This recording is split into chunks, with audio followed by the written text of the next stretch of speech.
Hi guys, welcome to my YouTube channel like Paramedical Coaching Center. In this YouTube channel, it helps to guide the paramedical student to study for several important topics of all subjects in the paramedical syllabus in your comfort language Kannada. This is the first video of my YouTube channel. Please subscribe to more videos like this. So today we are going to explain about important topic of biochemistry in third year syllabus, that is RIA, means radio immunoassay. It is very important topic of biochemistry, repeated in all the annual question papers. So RIA means radio immunoassay. For definition of RIA is, radio immunoassay is a highly sensitive technique used in biochemistry to measure concentration of hormones, drugs, proteins and other biological molecules in a sample. It relies on the principle of antigen antibody binding and the uses of radioactive isotopes. ಇದರ್ಥ ಏನಂತ ಅಂದರೆ, radio ಇಮ್ಯುನೋಅಸ್ಸೇ ಅನ್ನೋದು ಒಂದು highly sensitive technique ಆಗಿರುತ್ತೆ. ಇದನ್ನು use ಮಾಡಿಕೊಂಡು ನಾವು concentration of hormones, proteins in the molecules of in the ಸ್ಯಾಂಪಲ್ಸ್ನ measure ಮಾಡ್ಬೋದಾಗಿರುತ್ತೆ.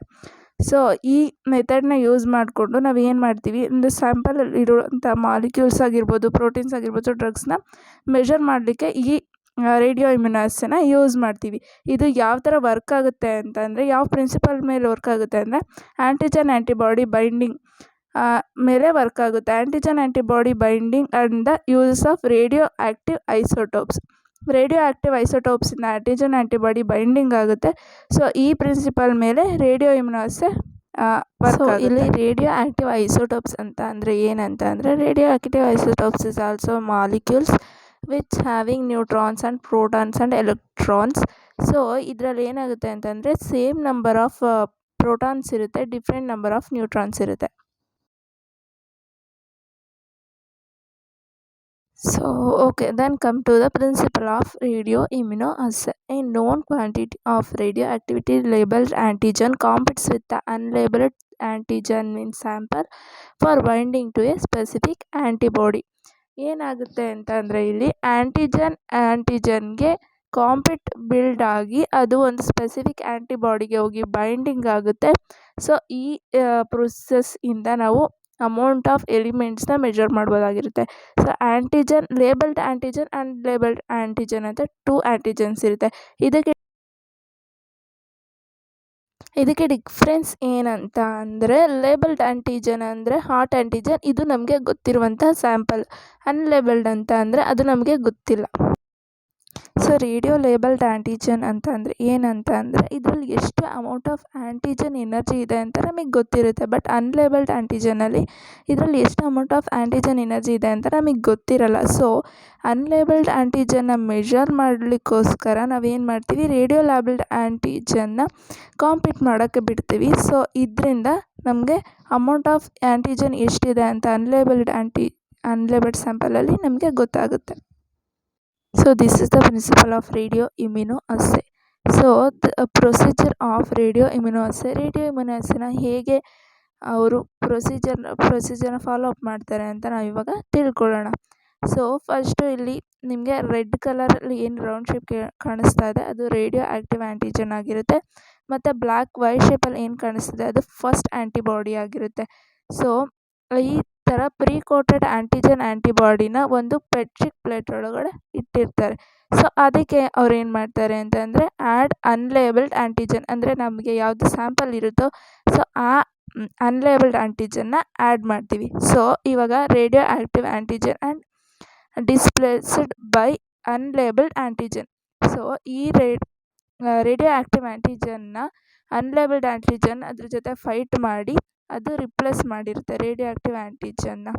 ಸೊ ರಿಪ್ಲೇಸ್ ಮಾಡಾದಮೇಲೆ ನಾವು ಅದನ್ನು ಬಫರಿಂದ ವಾಶ್ ಮಾಡಿದಾಗ ಅನ್ಬಾಂಡೆಡ್ ಆ್ಯಂಟಿಜನ್ಸ್ ಎಲ್ಲ ರಿಮೂವ್ ಆಗುತ್ತೆ. ಸೊ ಈಗ antigen antibody complex antibody secondary ಆ್ಯಂಟಿಬಾಡಿನ ಆ್ಯಡ್ ಮಾಡಾದಮೇಲೆ ನಾವು ಅದನ್ನು ಪ್ರೆಸಿಪಿಟೇಷನಲ್ಲಿ ಬಿಟ್ಟರೆ ಸೊ ಅದು ಒಂದು ರೇಡಿಯೋ ಆ್ಯಕ್ಟಿವಿಟಿನ ಪ್ರೊಡ್ಯೂಸ್ ಮಾಡುತ್ತೆ. ಸೊ ಆ ಪ್ರೊಡಕ್ಷನ್ ಆಫ್ ರೇಡಿಯೋ ಆ್ಯಕ್ಟಿವಿಟಿ ಏನಿರುತ್ತೆ ಅದನ್ನು ಗಾಮಾ ಕೌಂಟರಲ್ಲಿ ಮೆಷರ್ಮೆಂಟ್ ಮಾಡ್ತೀವಿ. ಸೊ ಇದಾಗಿತ್ತು ಪ್ರೊಸೀಜರ್ ಆಫ್ ರೇಡಿಯೋ ಇಮ್ಯುನೋಅಸ್ಸೇ. ಸೊ ಇವಾಗ ನಾವು ಅಪ್ಲಿಕೇಶನ್ ಆಫ್ ರೇಡಿಯೋ ಇಮ್ಯುನೋಅಸ್ಸೇ ಬಗ್ಗೆ ತಿಳ್ಕೊಳ್ಳೋಣ. ಅಪ್ಲಿಕೇಶನ್ ಅಂತ ಅಂದರೆ ಯೂಸಸ್ಸು ಆಗುತ್ತೆ. ಸೊ ಇದನ್ನು ಎಲ್ಲಿ ಯೂಸ್ ಮಾಡ್ತೀವಪ್ಪ ಅಂತಂದ್ರೆ ಮೆಡಿಕಲ್ ಡಯಾಗ್ನೋಸ್ಟಿಕ್ಸಲ್ಲಿ ಯೂಸ್ ಮಾಡ್ತೀವಿ. ಒಂದು ಹಾರ್ಮೋನ್ ಲೆವೆಲ್ ಡಿಟೆಕ್ಷನ್ ಅಂತಂದರೆ ಎಷ್ಟು ಹಾರ್ಮೋನ್ ಲೆವೆಲ್ ಇದೆ ಅಂತ ಡಿಟೆಕ್ಟ್ ಮಾಡಲಿಕ್ಕೆ thyroid function test and tumour markers ಆಗಿ ಇದನ್ನು ಯೂಸ್ ಮಾಡ್ತೀವಿ. ಟ್ಯೂಮರ್ ಮಾರ್ಕರ್ಸ್ ಅಂದರೆ ಕ್ಯಾನ್ಸರ್ ಸೆಲ್ಸ್ನ ಡಿಟೆಕ್ಟ್ ಮಾಡುವಂಥ ಮಾರ್ಕರ್ ಆಗಿ ನಾವು ಇದನ್ನು ಯೂಸ್ ಮಾಡ್ತೀವಿ. ಇನ್ಫೆಕ್ಷನ್ ಡಿಸೀಸ್ ಟೆಸ್ಟಿಂಗ್ ಅಂತ ಅಂದರೆ ಏನಾದರೂ ಇನ್ಫೆಕ್ಷನ್ ಆಗಿದ್ರೆ ಡಿಟೆಕ್ಟ್ ಮಾಡಲಿಕ್ಕೋಸ್ಕರನೂ ಇದನ್ನು ಯೂಸ್ ಮಾಡ್ತೀವಿ. ನೆಕ್ಸ್ಟು ಫಾರ್ಮಕಾಲಜಿ ಆ್ಯಂಡ್ ಡ್ರಗ್ ಮಾನಿಟರಿಂಗ್ನಲ್ಲೂ ಯೂಸ್ ಮಾಡ್ತೀವಿ. Therapy drug measure the drug levels in blood. So ಬ್ಲಡ್ಡಲ್ಲಿ ಡ್ರಗ್ ಪರ್ಸೆಂಟ್ ಎಷ್ಟಿದೆ ಅಂತ ನೋಡಲಿಕ್ಕೂ ಕೂಡ ನಾವು ಈ ರೇಡಿಯೋ ಇಮ್ಯುನಾಸಿನ ಯೂಸ್ ಮಾಡ್ತೀವಿ. ಓಕೆ, ಇವಾಗ ಡಿಸ್ಅಡ್ವಾಂಟೇಜ್ ಆಫ್ RIA. ಅಡ್ವಾಂಟೇಜಸ್ ಇದ್ದರೆ ಡಿಸ್ಅಡ್ವಾಂಟೇಜಸ್ ಇರಲೇಬೇಕಲ್ವಾ.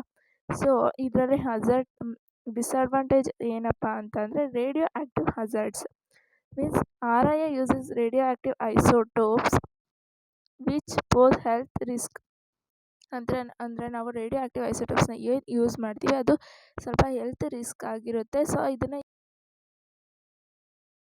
ಸೊ ಇದನ್ನು ಎಲ್ಲ ಕಡೆ ಯೂಸ್ ಮಾಡೋಕ್ಕೆ ಅಲೋ ಮಾಡಿಲ್ಲ. ಸೊ ಏನೋ ಒಂದು ಲ್ಯಾಬ್ಸಲ್ಲಿ ಯೂಸ್ ಮಾಡ್ತಾರೆ ಒಂದು ಪ್ರಿಕಾಷನ್ಸ್ ಮೆಜರ್ನ ತಗೊಂಡು. ಸೊ ಇದು ಡಿಸ್ಅಡ್ವಾಂಟೇಜ್ ಆಗಿರುತ್ತೆ. ಮತ್ತು ಇನ್ನೊಂದು ಡಿಸ್ಅಡ್ವಾಂಟೇಜ್ ಏನಂತಂದರೆ ಇದು ತುಂಬ ಹೈಲಿ ಮೇಂಟೆನ್ಸ್ ಮತ್ತು ಕಾಸ್ಟ್ಲಿ ಆಗಿರುತ್ತೆ. ಸೊ ಇದೆಲ್ಲ ಡಿಸ್ಅಡ್ವಾಂಟೇಜಸ್ ಆಗಿರುತ್ತೆ. ಸೊ ಇದಾಗಿತ್ತು ರೇಡಿಯೋ ಇಮ್ಯುನೋ ಅಸ್ಸೇ. ಸೊ ಇದರಲ್ಲಿ ಫುಲ್ ಎಲ್ಲ ಇನ್ಫಾರ್ಮೇಷನ್ನು ಕೊಟ್ಟಿದ್ದೀನಿ. ಸೊ ಇದು ತುಂಬ ಇಂಪಾರ್ಟೆಂಟ್ ಕ್ವೆಶ್ಚನ್ ಆಗಿರುತ್ತೆ. ಎಲ್ಲ ಕ್ವೆಶ್ಚನ್ ಪೇಪರ್ಸಲ್ಲೂ ರಿಪೀಟ್ ಆಗಿದೆ. ನಿಮ್ಗೆ ಏನಾದರೂ ಈ ವಿಡಿಯೋ ಇಷ್ಟ ಆಗಿದರೆ ಸ್ವಲ್ಪ ಯೂಸ್ಫುಲ್ ಅನ್ನಿಸ್ತು ಅಂತಂದರೆ ಪ್ಲೀಸ್ ಸಬ್ಸ್ಕ್ರೈಬ್ ಮಾಡ್ಕೊಳ್ಳಿ ನಮ್ಮ ಯೂಟ್ಯೂಬ್ ಚಾನಲ್ನ. So thank you so much. ಈ ಟಾಪಿಕ್ಸ್ ಬಗ್ಗೆ ಏನಾದರೂ ನಿಮಗೆ ಡೌಟ್ಸ್ ಅನ್ನೋದೇನಾದರೂ ಇದ್ದರೆ ಈ ವಿಡಿಯೋಗೆ ನೀವು ಕಮೆಂಟ್ ಮಾಡಿ ತಿಳಿಸಿ.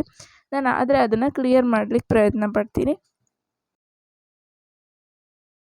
So please subscribe to my channel. So ಇದೇ ಥರ ನಿಮಗೆ ತುಂಬ ವೀಡಿಯೋಸ್ ಬೇಕಂತ ಅಂದರೆ ನಮ್ಮ ಚಾನಲ್ಗೆ ಸಬ್ಸ್ಕ್ರೈಬ್ ಮಾಡಿ ಆ್ಯಂಡ್ ಬೆಲ್ ಐಕನ್ನ ಕ್ಲಿಕ್ ಮಾಡಿ. ನಾನು ಯಾವುದೇ ಒಂದು ವೀಡಿಯೋನ ಪೋಸ್ಟ್ ಮಾಡಿದ್ರು ಕೂಡ ನಿಮಗೆ ಅದು ನೋಟಿಫಿಕೇಷನ್ ಬರುತ್ತೆ. ಸೊ ಆವಾಗ ನೀವು ಈಸಿಯಾಗಿ ನೋಡ್ಬೋದು.